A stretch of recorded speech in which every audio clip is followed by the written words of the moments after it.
So once again, we're going to start with a central topic. And since you're going to map out your life, then my life would be a good name for the central topic. Now, to walk you through the thought process, imagine that you want to map out the rest of your life, or you want to at least create a mind map that encapsulates where you want to go with your life in the next few years. Remember, it's all about capturing those thoughts. So to start with, we'll create a bubble called career. So let's use the term career loosely here. This is either you working for somebody else or you working for yourself. Next, we'll draw a bubble for relationships.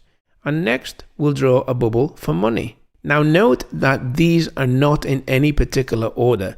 With a mind map, there is no up or down and there is no left or right. Just like the thoughts in your head, they don't usually have a beginning and an end. So let's go ahead and draw another shape for goals, and another one for travel, and another one for health. So all these bubbles represent different aspects of your life that you want to map out. Each one is as important as the next.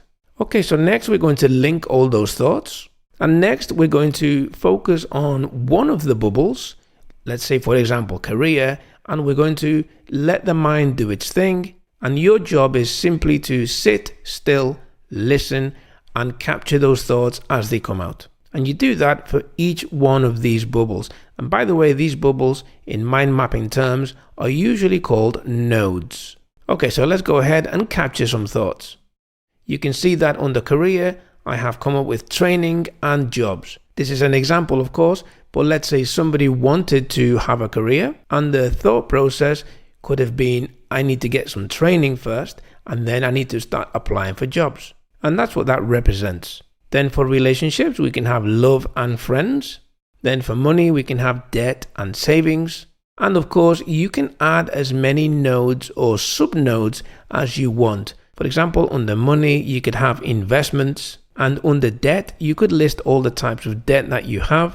And if you choose to work with your mind map on an ongoing basis, you can actually cross out those bubbles as and when you accomplish them.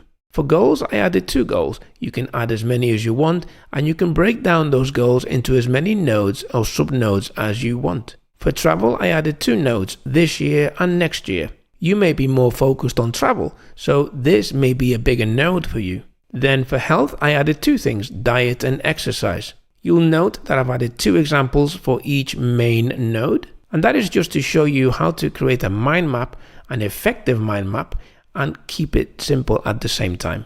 But of course, you can focus on any of those areas or those nodes, like training, for example, and ask yourself, what types of training do I want or do I need? And you can expand that node into a lot more nodes. Your mind map really is infinite.